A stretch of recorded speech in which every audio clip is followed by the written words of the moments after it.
boa tarde a todos e todas. Estamos novamente aqui no nosso canal do Museu de Zoologia da USP para marcarmos mais uma data importante na nossa vida, né? Que é o Dia Internacional da Mulher.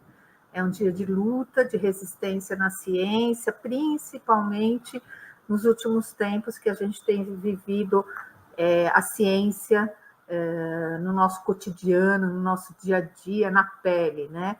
E muita gente tem tentado entender o que é a ciência, qual é o processo de produção dos conhecimentos que a gente precisa para sobreviver.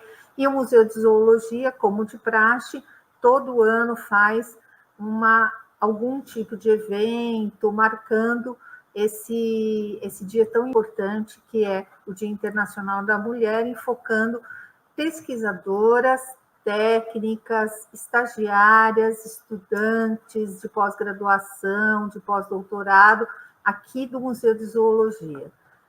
E hoje a gente vai receber, com muito prazer, com muita felicidade, a Marina Loeb, que é pós-graduanda aqui do Museu de Zoologia. Oi, Marina, tudo bom? Tudo bom com você? Muito obrigada pela presença, né? Muito obrigada por ter aceito o nosso convite, né? Que é muito legal para o público, gosta muito de ouvir o que as pessoas estão fazendo dentro do museu, né? Por trás da exposição, né? As pessoas vêm, visitam a exposição e tem muita curiosidade de saber o que tem por trás dessa exposição, o que as pessoas estão fazendo naquelas salas, né? Eu sei que você não está aqui no Museu de Zoologia, mas a gente vai falar daqui a pouquinho sobre isso, né? Mas toda a sua formação, né, de pós-graduação foi aqui no Museu de Zoologia, e a gente vai bater um papo informal, né, bem assim, livre, e sobre a sua vida profissional, né? Se você quiser falar também alguma coisa sobre a sua vida pessoal, não tem problema, tá livre aí. Mas então, eu queria te agradecer de novo por estar disponível para contribuir com esse nosso evento. Então, Marina, fala um pouquinho, se apresenta para o nosso público, fala um pouquinho da sua trajetória profissional, que faculdade que você fez, por que você escolheu essa área, né? O que te encantou, né? Na área de biologia, na área de zoologia, né? E vamos lá. Está com você. Bastante coisa para falar.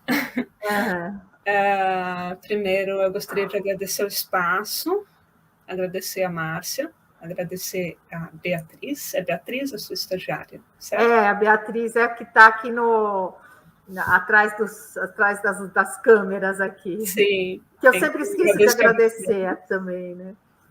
Agradecer a vocês da difusão cultural, agradecer também ao pessoal do museu pelo espaço, e pelo espaço não só aqui, porque eu cheguei no museu em 2006 ou 2007, tem bastante tempo já.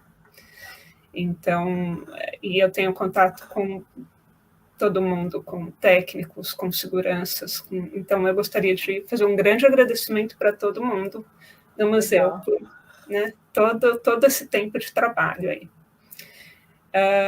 Bom, minha mãe tem o costume de contar uma história de quando eu era pequenininha e que eu falava que eu queria ser pesquisadora, que eu queria estudar o cérebro.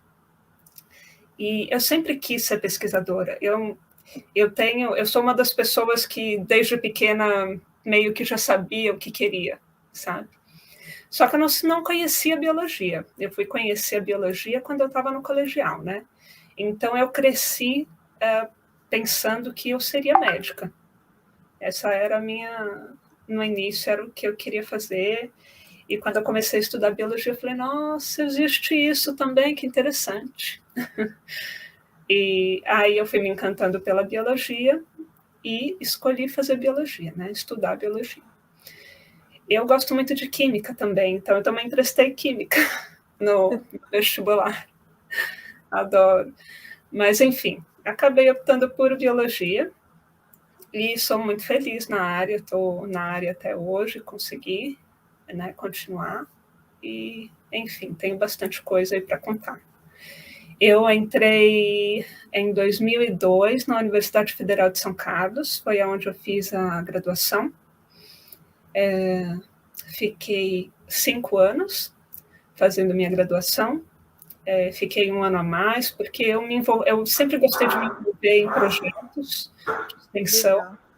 E aí eu fiquei 1 ano a mais para desenvolver bem os meus projetos de extensão e para fazer o TCC com mais propriedade, né?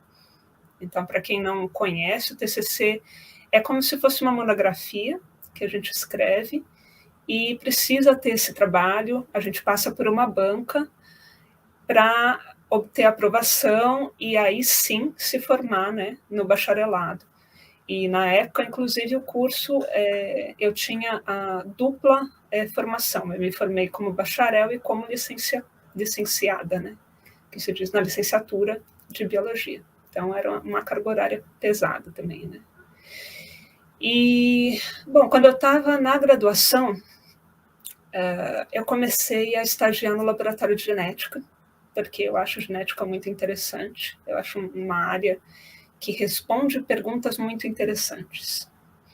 O protocolo do laboratório é um pouco maçante, mas as perguntas e as respostas são muito legais. Então, eu fui trabalhar com genética e acontece que eu passava mais tempo, na época, mexendo nos bichos e no aquário do que no laboratório. E eu falei, bom, eu acho que eu não Acho que eu estou no lugar errado aqui, acho do outro lado. Na época eu estava trabalhando com citogenética, que é uma área que analisa a forma dos cromossomos, basicamente. Tá. Então, eu ficava olhando os peixes no aquário, depois eu pegava esses peixes, eu tratava, existe um certo tratamento, a gente aplica umas substâncias nesses peixes, para a gente consiga observar melhor esses cromossomos. E eu passava mais tempo mexendo nos peixes do que, de fato, no microscópio, né? Vendo os cromossomos. E aí eu falei, bom, então tá, preciso mudar isso aqui. E aí, na época, o meu supervisor, ele conseguiu um estágio para mim. Isso eu estava do 2º para o 3º ano da faculdade. Ele trabalhava junto com um professor da Universidade do Rio de Janeiro, do Museu Nacional, e ele conseguiu um estágio para mim nessa área de taxonomia sistemática de peixes. Né? Taxonomia e sistemática, eu sei que são palavras aí que tem gente que não está. Seria muito bom se você desse uma geral, né? Porque a taxonomia é basicamente o estudo da forma e você saber quem é quem naquele mundo, né? Você pegar aquele peixe e saber identificar a espécie, e tem também o nome comum, né? O nome comum é uma coisa que varia aí, dependendo do local, não é uma coisa tão simples. O que o sistemata faz é identificar os bichos e estudar o parentesco evolutivo, tá? Num cenário evolutivo. Então, quem é parente de quem veio de quem, mais ou menos, na árvore evolutiva. Estou falando de uma maneira bem simplificada, gente, Sim, por favor, tá. porque esse é um canal que não é de discussão científica. Não, é de divulgação, tá ótimo. Mais ou menos isso. Mas é encantadora essa área, eu também amo essa área de essa investigação de parentescos, é muito legal. Sim. Bom, desculpa te cortar, vamos lá. Não, imagina, que isso, fica à vontade. E aí eu fiz esse estágio, eu vi que era realmente isso que eu queria, só que na Universidade de São Carlos, na época, não tinha ninguém trabalhando com sistemática de peixes. Então, eu terminei a minha faculdade e vim para o Museu de Zoologia, já com a intenção de trabalhar nesse ramo. Vim para o Museu de Zoologia e, então, comecei meu mestrado com o professor José Lima de Figueiredo, hoje ele está aposentado, e ele não vai mais ao museu, né? Não tem mais ido. E na época a gente estudou o grupo das manjubinhas, aquela que a gente come fritinha na praia, delícia. Escolheu o grupo das manjubinhas para eu fazer o meu mestrado, né? Terminei o mestrado, fiquei um tempo trabalhando com consultoria ambiental, então essa é uma outra área que eu trabalho também. Eu trabalhei entre o mestrado e o doutorado. Quando terminou meu doutorado, eu também fiquei alguns anos para conseguir um pós-doutorado, e eu fiquei trabalhando com consultoria ambiental também. Tá? E, enfim, comecei meu mestrado, fiz o meu mestrado com as manjubinhas do Brasil. Depois, eu queria continuar estudando as manjubinhas, né? E então eu pedi o apoio do professor Naércio Menezes, ele foi o meu orientador no doutorado, e eu continuei, eu ampliei o meu estudo de manjubinha para todas as manjubinhas de um certo gênero que ocorrem no mundo, né? E aí elas estão circunscritas assim nas Américas. Elas ocorrem nas Américas, Pacífico, continente e Atlântico. E, bom, meu doutorado foi interessante porque eu consegui viajar bastante para o trabalho para fazer o trabalho de taxonomia. A gente precisa ver os bichos que foram os exemplares que foram o holótipo, tá? Vamos lá. O holótipo é o indivíduo que dá o nome à espécie. Então, a espécie ela é sempre amarrada a um exemplar, e é ele que carrega o nome da espécie. A gente faz isso para que, se aparece um outro bicho que é similar, a gente já separa e coloca sob um outro nome. Né? Então, a gente faz isso para individualizar o nome da espécie. Marina, explica um pouquinho, quando você está assim, estudando os bichos, você olha o quê? Você põe o bicho embaixo da lupa, você disseca, você leva para o microscópio eletrônico de varredura, que coisas você faz para entender o parentesco, né? Para identificar e para fazer todas essas análises, né? Evolutivas que você faz, né? Então, isso depende muito do grupo, né, que você está trabalhando. Cada grupo, eu estou falando peixe, eu estou falando dentro de peixe também, porque cada grupo tem os caracteres que variam e que você vai escolher uma forma de explorar aqueles caracteres e saber um pouco mais a variação, para aí sim poder classificar os bichos, tá? Eu costumo usar lupa. Tá? Tem o CT-Scan, né? Eu também uso o CT-Scan, eu faço a microtomografia dos bichos, e isso permite a gente acessar a anatomia interna também, sem ter que, de fato, dissecar o bicho. Né? A gente disseca, sim, já dissequei vários bichos, e aí eu sempre aplico um processo que eu aplico corantes. Eu deixo a carne do bicho transparente e eu aplico corantes para corar a cartilagem, corar os ossos, e aí eu consigo saber direitinho os limites dos ossos, das cartilagens, eu consigo delimitar e entender bem a anatomia interna. Só que você faz comparações com os vários indivíduos que você tem, tanto na coleção do museu como em outras que você coleta, é isso? Isso mesmo. Legal. Isso mesmo. E aí a gente tira fotos e faz comparações. As comparações, elas podem ser comparações simples mesmo, assim, por exemplo, tem um osso, por exemplo, né, no suspensório, né, que é o quadrado.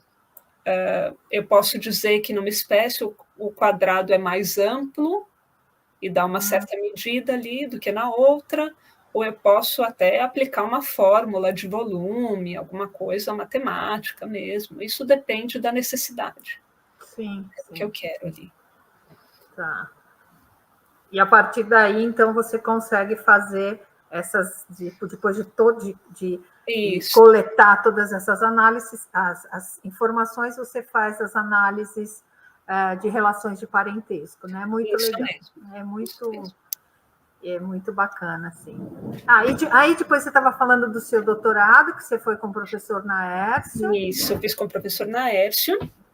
Aí eu terminei meu doutorado e eu fiquei procurando uma bolsa de pós-doutorado. Foi difícil até conseguir uma bolsa de pós-doutorado para que eu pudesse continuar meus estudos. Eu queria ter continuado os meus estudos com as manjubinhas, mas não consegui.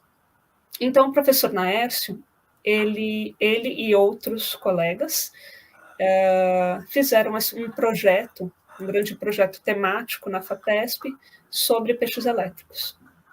Então, eu perguntei para o professor Naércio se eu poderia submeter um projeto ligado a esse grande projeto dele. Eu submeti esse projeto e consegui o financiamento. Então, eu fui fazer o pós-doc no museu. Então, você explica para todo mundo o que é pós-doc? Porque você já fez mestrado, você já fez doutorado, você está falando que fez está fazendo pós-doc. Então, a pós-graduação, o mestrado, o doutorado, tem a outra pós-graduação, que são as pós-graduações, MBAs, né? A partir do momento que a pessoa tem um doutorado, ela terminou a pós-graduação. Acabou. Tá? Só que criou-se o pós-doutorado, que nada mais é do que uma forma de você aproveitar aquele doutor que está ali pronto para trabalhar e não tem um emprego ainda. É basicamente isso, porque o pós-doutorado ele não é um título. Tá? Eu não posso falar, eu tenho um pós-doutorado. Não, está errado. Eu tenho um doutorado. Sim. Eu estou fazendo agora um pós-doutoramento. Mas ele não funciona como um título. Ele não faz parte da pós-graduação. Certo. É uma espécie de uma continuidade do seu trabalho, né? E eventualmente, e eu também acho que pode ser até um treinamento didático, né? Porque aí eu vejo que muitos pós-doutorandos têm estagiários, contribuem. Eu esqueci de falar que a Marina também contribui muito para a nossa área de extensão, ela participou diversas vezes de várias coisas, várias atividades que a gente desenvolveu aqui. Acho que o pós-doutorado também é essa coisa mais de mundo real, né? De você lidar com os estudantes, isso é uma coisa bacana também. Essa é uma parte muito importante. Muito. Que você já acaba tendo um pouco mais de tempo, às vezes, para ajudar os professores nas disciplinas, consegue ter alunos, né? Então, orientar alunos em TCC, monografia, em mestrado. Isso depende um pouco do programa de pós-graduação, do que ele aceita ou não que professores e que pós-doutorandos atuem. Porque isso vai bastante. Tem lugares que dão mais abertura para os pós-doutorandos, tem lugares que não. Legal. E aí eu sei que você está nos Estados Unidos. Então, a FAPESP... É parte do seu pós-doutorado, é parte do meu pós-doutorado. Legal, então conta tudo para a gente aí um pouco. O meu pós-doutorado no Museu de Zoologia está sendo desenvolvido com financiamento da FAPESP. E a FAPESP ela tem um estágio, chama BEP, Bolsa de Estágio e no exterior. Não é esse, esqueci agora. Bolsa de pesquisa no estágio no exterior, não sei. Sim, é uma bolsa para fazer um estágio no exterior. Não tem problema. É isso. Aí, no pós-doutorado, eu tenho até 1 ano para ficar aqui com o financiamento da FAPESP. Certo. Então, eu escrevi um projeto, eu submeti. eu escrevi um projeto que é ligado ao meu projeto de pós-doutorado no Museu de Zoologia. Tem um paralelismo ali. Eu submeti esse projeto, foi aceito e eu recebi o financiamento para estar aqui. Certo. E onde você está? Eu estou na cidade de Ítaca, no estado de Nova York. É bem no norte, nos Finger Lakes, que eles chamam. Sim, então está o frio. Agora não. Ontem fez calor. Ontem eu andei de regata na rua. Oxe, porque aqui em São Paulo, pelo menos, está um calor muito... Mas eu acho que eu não estou com inveja de você, não, porque aí, com neve, acho que eu prefiro esse calorão. Aqui é muito frio. Como é que é seu cotidiano? Pode falar. Há uns 15 dias, eu estava chegando no laboratório, eram 8 horas da manhã, e estava menos 17 graus Celsius. Pelo amor de Deus. É muito difícil. Para a gente é muito difícil. E depois você tem que comprar roupas, né, adequadas para isso, e nunca mais vai usar depois que você voltar para o Brasil, né? Porque quando, né? Conta um pouquinho do seu cotidiano aí, do seu dia a dia, o que é que você está fazendo, como é que é morar aí, com quem você está morando, como é que está? Então, eu tive o grande privilégio de vir trabalhar no laboratório de ornitologia de Cornell, da Universidade de Cornell, que é uma referência no mundo, assim, eu não acredito que eu estou aqui, eu entro, eu fico olhando, assim, muito legal estar aqui. E no laboratório tem espaço para toda a parte de vertebrados, apesar de ser o laboratório de ornitologia.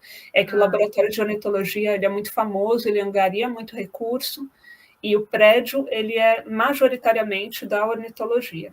Mas, enfim, tem espaço ali para herpetologia, masto, para peixes também, para todo mundo. E, bom, eu normalmente vou às 8 da manhã, passo o dia lá, às 4h30 da tarde eu volto. O laboratório ele é um pouco afastado do campus, então tem uma van, um shuttle, que faz a ligação. Então, eu vou de manhã de ônibus, porque o shuttle não corre logo de manhã, mas eu volto normalmente de shuttle. Aí o shuttle é de graça, é bem facinho. O pessoal lá do laboratório mesmo, que leva a gente. E você mora dentro da universidade? Não, eu moro fora. Eu moro num bairro lateral, assim, à universidade. Bom, eu acabei vindo sozinha, sem meu marido, então eu escolhi morar num lugar barato, porque eu também tive um pouco de dificuldade, assim, no início. Devido à pandemia, eu vim fazer esse estágio na última possibilidade possível. Então, foi difícil a parte financeira. Eu consegui a liberação do dinheiro da FAPESP logo. Eu consegui a liberação do dinheiro 3 dias antes de vir para os Estados Unidos. Só que eu precisava pagar adiantado a minha moradia. Então, eu escolhi um lugar barato e, por enquanto, eu estou aqui. Eu fiz um aluguel aqui de 4 meses só, é uma sublocação. Aqui eles aceitam esse tipo de... eles aceitam sublocação aqui no estado de Nova York. Aqui nos Estados Unidos, tudo varia de estado para estado, né? No estado de Nova York, aqui eles aceitam esse esquema de sublocação e eles fazem bastante isso aqui na Universidade de Cornell. E eu subloquei um quarto, é uma casa, são 4 quartos, tem outros 3 estudantes aqui, e é bem tranquilo, assim, tá tudo bem. Que legal, legal, muito bom, então. Então, a pandemia quase te impediu. Você está aí desde quando, Marina? Sim, tem 1 mês que eu estou aqui. Tá. Ixi, você pegou bem o pico da pandemia no mundo, quase, né? Sim, não, quase não consegui vir. Imagino. Tanto que antes, na parte preparativa, né, na parte preparatória da viagem, as pessoas me perguntavam, mas e aí, tá tudo certo? E eu falava, não. Não sei. Só acredito quando eu entrar no avião. É verdade, aí você já sabe que está. Me diga uma coisa, então, agora, o que você acha dessa, né? Nesses últimos anos, a gente está com a pandemia, pegou todo mundo, não tão de surpresa, mas assim, foi um choque, né? O tempo que ela está durando e as pessoas nunca, a gente nunca tinha passado por esse tipo de coisa, né? Uhum. E aí a gente tem essa questão toda do negacionismo, a gente tem a questão dos antivacinas, a gente tem a questão das pessoas que não acreditam, né, que é uma pandemia, assim por diante. E agora, voltando um pouco, né, para a temática da nosso evento, né, como que você acha que a ciência está contribuindo para essa visão, né? Como você acha que os cientistas, né, e as cientistas, vamos falar das mulheres, né, já que a gente está falando de Dia Internacional da Mulher, como que você acha que as cientistas estão contribuindo para a mudança e um novo olhar sobre a ciência? Porque a gente sabe, né, que as pessoas às vezes têm um olhar errado sobre a ciência, né? A ciência é todo um processo, é toda uma discussão entre pares, que não é uma coisa imediata, até que a gente está tendo resultados rapidíssimos, né? Para vacinas e até para remédios, etc., né? Muito rápidos. A gente sabe que esse processo é muito longo, né? Mas como que você vê assim a função das cientistas, principalmente das mulheres, na sociedade, nessa sociedade da pandemia que a gente está vivendo, e com essa problemática das pessoas negando, das pessoas não entendendo direito o que é ciência, né? Aham, sim. É um esforço assim coletivo que eu vejo, que eu estou vendo assim nascer em vários locais, são os grupos de mulheres, né? Mulheres na ciência, mulheres aqui, mulheres ali. A gente tem um grupo de mulheres de ictiologia, né? Dos estudos de peixe. E é muito importante isso. Eu faço parte do grupo de estudos de mulheres em ictiologia.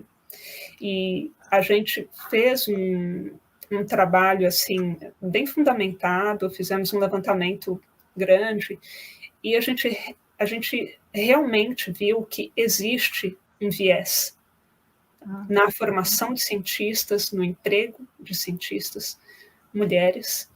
Então, eu acho que o primeiro passo sempre é a gente fazer uma pesquisa para a gente entender como é que as coisas são de fato, né?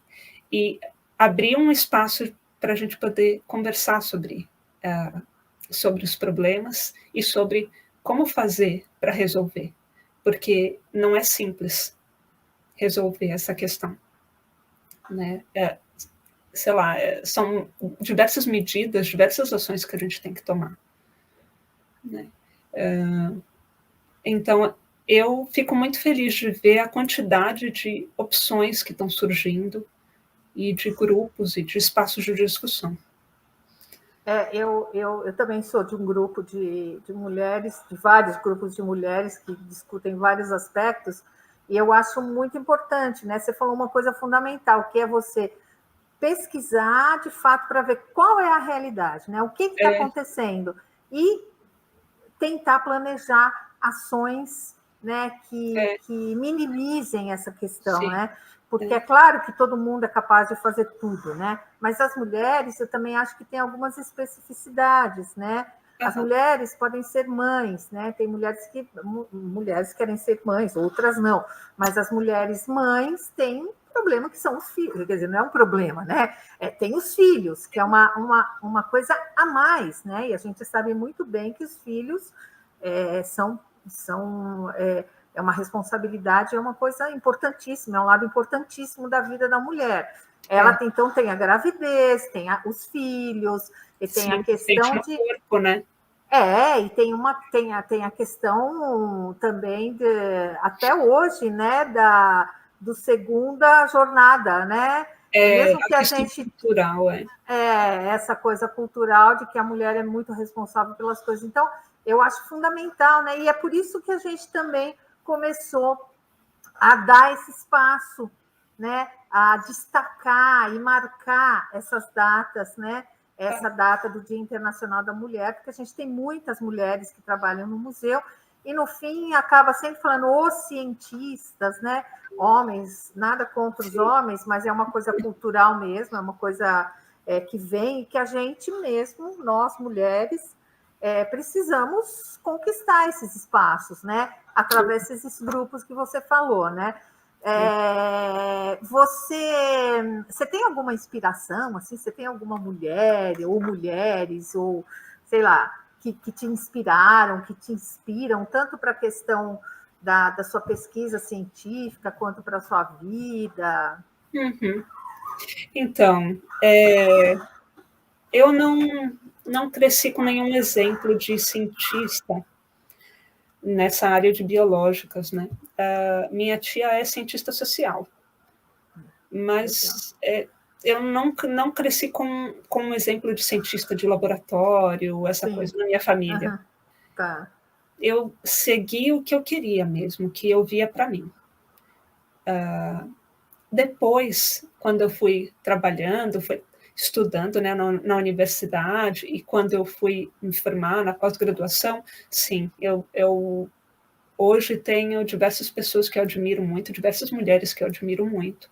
O trabalho, não só o trabalho, eu admiro a gentileza, sabe? Porque a formação é muito difícil você fazer mestrado, doutorado, às vezes você não consegue bolsa, você termina um mestrado, você ainda não sabe se quer começar um doutorado, não tem um tema em mente, e aí o que você faz?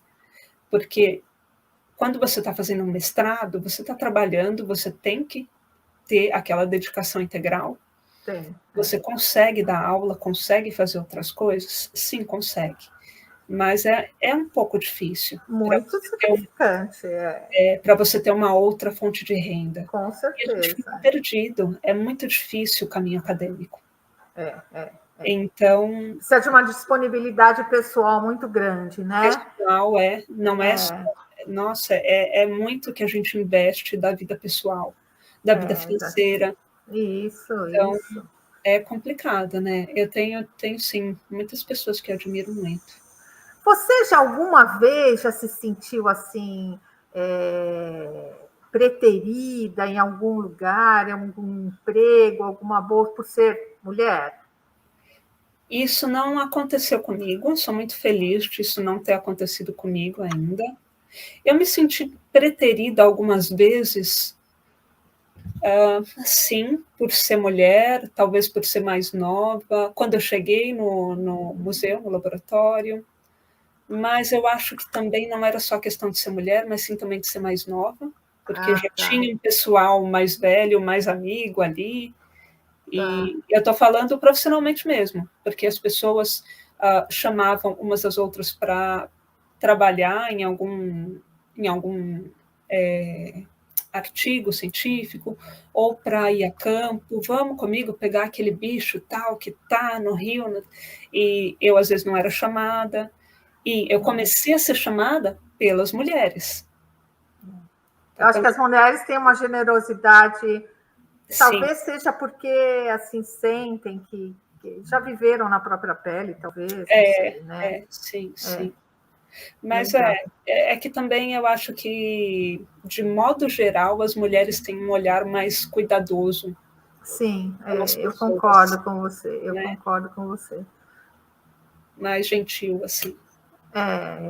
Então, você quer complementar? Você quer falar alguma coisa? A gente já está quase no nosso finalzinho aqui de bate-papo, né? E não sei se você quer falar alguma coisa, quer contar mais algum fato aí, se você quer deixar alguma mensagem, sei lá. Fica à vontade para deixar alguma coisa para a gente, né? Uhum. Principalmente para quem está começando na ciência, talvez, meninas que estejam começando. Sim, uma coisa que eu acho importante falar é que nem todo mundo sabe, né? Tem essa consciência, especialmente para as meninas que gostam da área, que têm intenção de continuar estudando e partir para a área acadêmica. Uma coisa importante de falar é que existem diversas formas de apoio. Tá? Então, quando a gente entra na faculdade, uma coisa que muita gente não sabe, eu estava falando para minha enteada, né, agora há pouco, ela tem 18 anos, estava explicando, e a Universidade Federal de São Carlos, que é onde eu fiz a minha graduação, lá existe um alojamento. Então, se a pessoa não tem como pagar a moradia, ela pode tentar morar no alojamento. Existem bolsas para permanência dos estudantes que dão tickets para os estudantes almoçarem e jantarem no restaurante universitário. Tá? Então, existem diversos também linhas de fomentos para você desenvolver atividades técnicas ou atividades acadêmicas que as pessoas podem conseguir bolsa.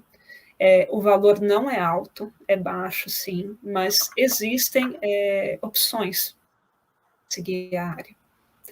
E é muito importante se planejar, porque assim, essa é uma área muito difícil mesmo, que pede muito da vida pessoal da pessoa.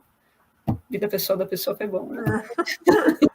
Pede muito da vida pessoal, mas eu acho que nada como um bom planejamento, né?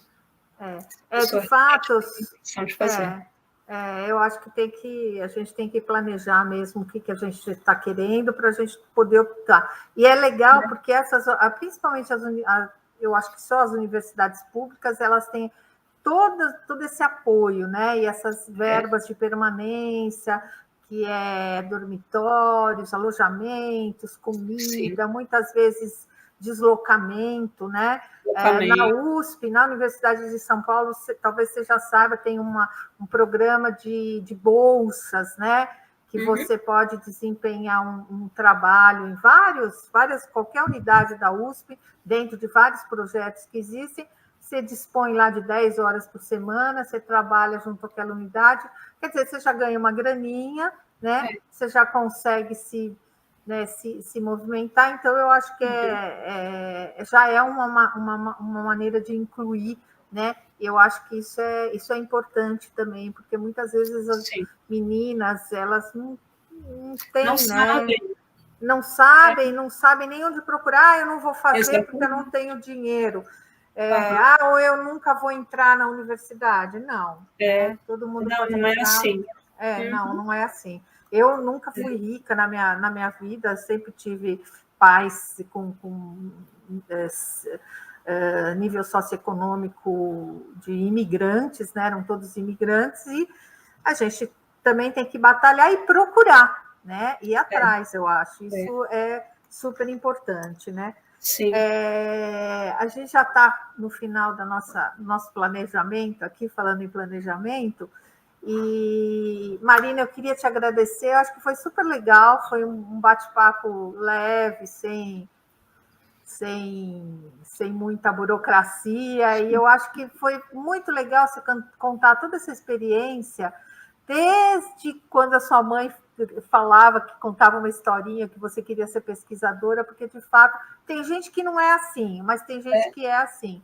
Sim. Tem gente que, de repente, só desperta para a pesquisa no fim da graduação, também não tem problema nenhum, né? Sim, e eu também queria agradecer muito a sua participação, tanto nas atividades que o museu já fez e que você participou, e também nessa atividade que a gente está fazendo do Dia Internacional da Mulher, que eu acho muito importante que que as mulheres tenham a voz, né, de contar, porque muitas vezes as meninas não acreditam no seu próprio potencial, no seu próprio potencial, na sua energia, porque a sociedade sempre foi muito machista e continua sendo, e massacrando mesmo um pouco as mulheres, né? É uma coisa muito complicada, mas a gente chega lá, a gente já está lá. Tá? Então, eu queria te agradecer muito, Marina, essa disponibilidade, você estando em outro país, um monte de coisas que eu sei que vocês têm aí quando vão para esses estágios, muitas exigências em pouco tempo, né? Mas eu queria te agradecer muito a participação, eu achei muito, muito legal e muito, muito bacana, né? E eu gosto dessas coisas bem informais mesmo, né? Então, muito obrigada.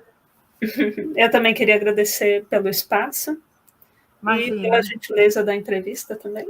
Imagina, que é isso. E o espaço está sempre aberto, é só falar, olha, quero falar. Ah, vamos falar. Principalmente para os nossos dos estudantes aqui do museu, que eu acho que são muito, muito gentis também, muito generosos no momento de contribuir para essas atividades. Então, eu também quero deixar um agradecimento a todo o público que assiste todas as nossas programações. Além desse bate-papo com a Marina, a gente também vai ter todos os dias, esperamos até o fim de março, posts diários com um pouquinho da trajetória profissional de todas as mulheres que trabalham no Museu de Zoologia da USP. Então, se vocês quiserem... A Marina falou pessoalmente, né? Então, ela já falou a sua coisa... o seu post aqui já está um post de 40, mais de 40. Mas eu espero que vocês acompanhem as atividades das mulheres do Museu de Zoologia da USP. Eu agradeço muito de novo e espero que a gente possa contar com você outras vezes, Marina. Muito obrigada. Sim. E bom estágio aí para você, boa sorte, muito sucesso e tomara que tudo dê certo para você aí, tá bom? Muito obrigada. Nada, tchau. Tchau, gente. Até a próxima. Até a próxima, pessoal.